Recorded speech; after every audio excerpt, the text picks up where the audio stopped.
தென்காசி, தூத்துக்குடி உள்ளிட்ட மாவட்டங்களில் வெளுத்து வாங்கிய கனமழை. ஈரோடு, கோவை பகுதிகளிலும் பெய்த மழையால் குளு குளு காலநிலை.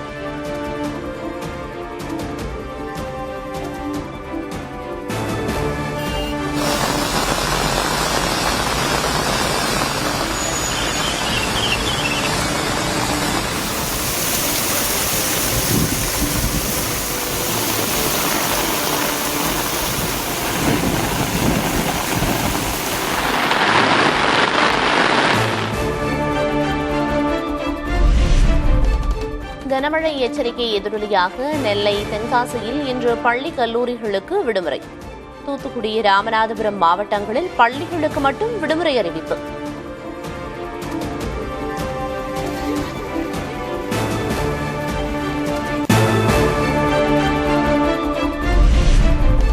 நெல்லை, தூத்துக்குடி, குமரி, தென்காசி உள்ளிட்ட 11 மாவட்டங்களில் இன்று கனமழை பெய்யக்கூடும்.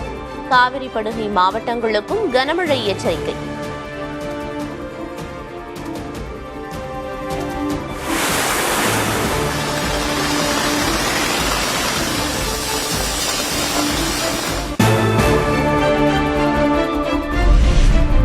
கனமழை எச்சரிக்கை எதிரொலியாக நெல்லை, தூத்துக்குடி மாவட்டங்களுக்கு விரைந்த NDRF குழு.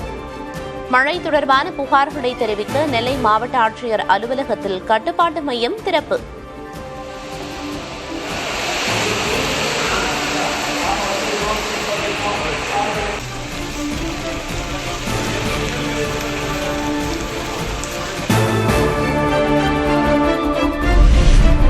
குற்றாலம் மற்றும் சுற்றுவட்டார மலைப்பகுதிகளில் தொடர்ந்து பெய்த கனமழை.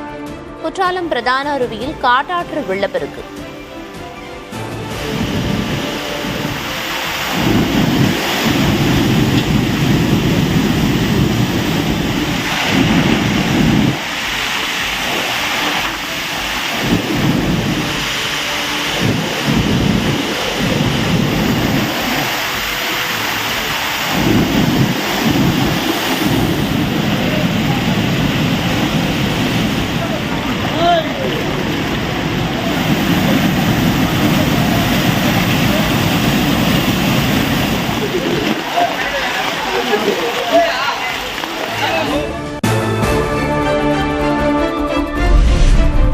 திருவாரூர் மாவட்டத்தில் தொடர் கனமழை. திருத்துறைப்பூண்டியில் 10க்கும் மேற்பட்ட வீடுகளில் புகுந்த மழைநீர்.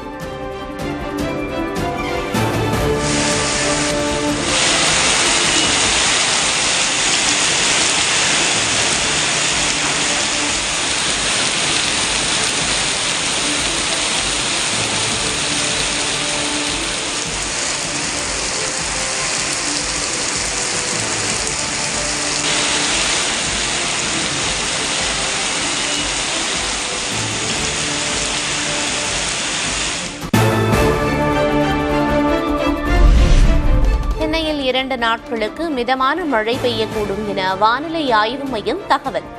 வெப்பநிலை 31 முதல் 32 டிகிரி செல்சியஸை ஒட்டி இருக்கும் எனவும் கணிப்பு.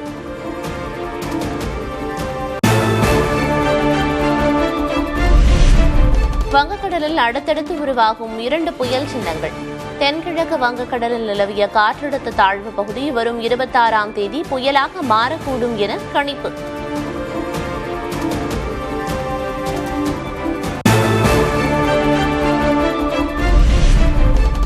மக்கள் உங்களுக்கு தற்குறிகளா என தாவேக தலைவர் விஜய் கேள்வி. தற்குறிகள்தான் உங்களை வீட்டுக்கு அனுப்ப போகிறார்கள் என்றும் சூளுரை.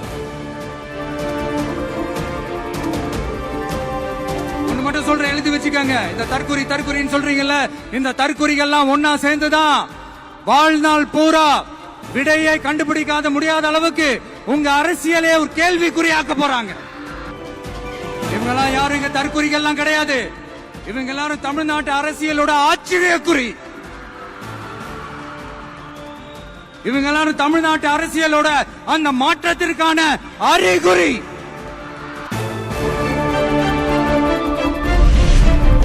பாலாற்றில் 4730 கோடி ரூபாய் அளவுக்கு மணல் கொள்ளை நடந்திருப்பதாக விஜய் குற்றச்சாட்டு. நெசவாளர்கள் 500 ரூபாய் ஊதியத்திற்காக பரிதவிக்கும் நிலையில் இருப்பதாகவும் பேச்சு.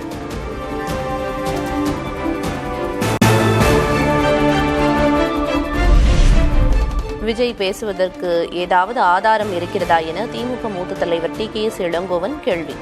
கூட்டத்தில் மக்கள் மயங்கி விழுவதைக் கண்டு கவலைப்படாதவர் விஜய் என்றும் விமர்சனம்.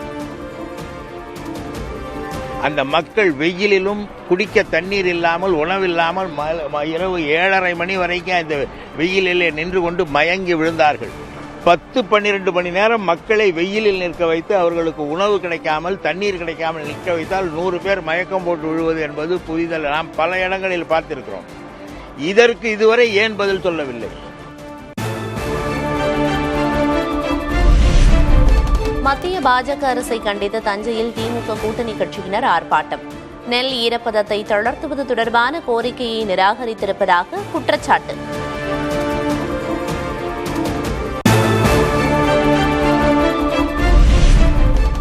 டிசம்பர் 10ஆம் தேதி அதிமுக பொதுக்குழு செயற்குழு கூட்டம் நடைபெறும் என எடப்பாடி பழனிசாமி அறிவிப்பு. தேர்தல் நெருங்கும் நிலையில் முக்கியத்துவமிக்க முடிவுகள் எடுக்கப்பட வாய்ப்பு.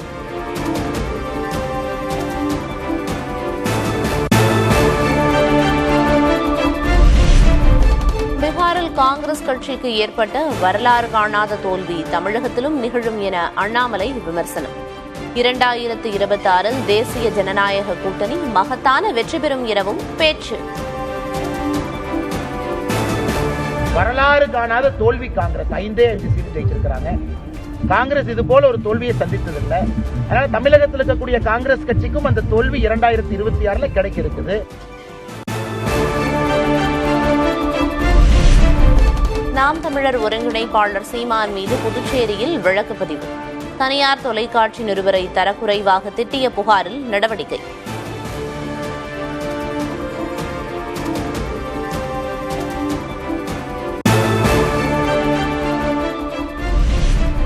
ஐநா பாதுகாப்பு கவுன்சிலில் சீர்திருத்தங்கள் அவசியம் என்று G20 உச்சி மாநாட்டில் பிரதமர் மோடி பேச்சு. AI தொழில்நுட்பத்திற்கு உலகளாவிய விதிமுறைகள் உருவாக்கப்பட வேண்டும் என்றும் வலியுறுத்தல்.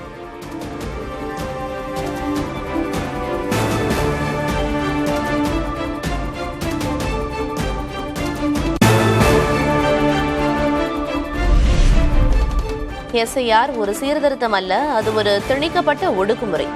மக்களவை எதிர்க்கட்சித் தலைவர் ராகுல் காந்தி குற்றச்சாட்டு.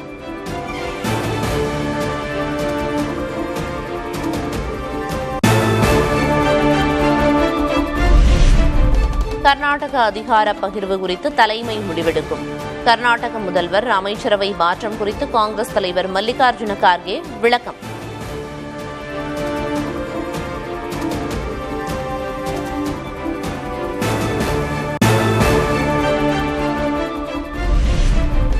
போர் நிறுத்த முயற்சியை மேற்கொண்டு வரும் அமெரிக்கா மீது உக்ரைன் அரசுக்கு எந்த நன்றியும் இல்லை.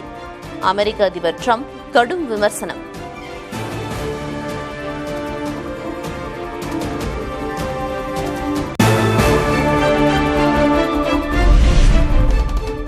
போர் நிறுத்தத்திற்காக அமெரிக்க அதிபர் ட்ரம்ப் முன்வைத்துள்ள திட்டத்தை உக்ரைன் ஏற்க வேண்டும் என ரஷ்ய அதிபர் புட்டின் வலியுறுத்தல். மறுத்தால் உக்ரைனின் பகுதிகளை கைப்பற்றுவோம் என்றும் எச்சரிக்கை.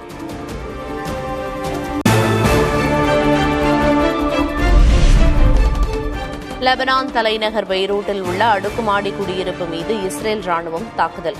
ஹிஸ்புல்லாவின் தலைமை தளபதி ஹேதம் அலி கொல்லப்பட்டதாக அறிவிப்பு.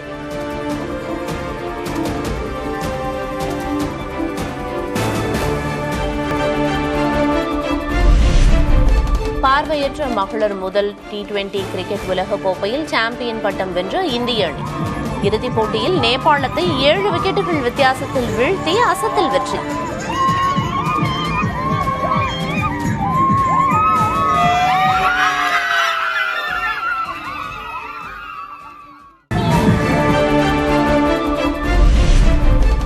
இந்தியாவுக்கு எதிரான 2வது டெஸ்ட் போட்டியில் வலுவான நிலையில் தென்னாப்பிரிக்க அணி.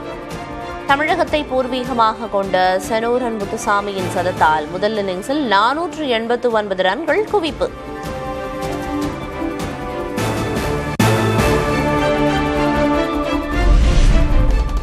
தென்னாப்பிரிக்காவுக்கு எதிரான ஒருநாள் தொடருக்கான அணியை அறிவித்தது இந்தியா. காயம் காரணமாக சுப்மன் கில் விலகிய நிலையில் KL ராகுல் கேப்டனாக நியமனம்.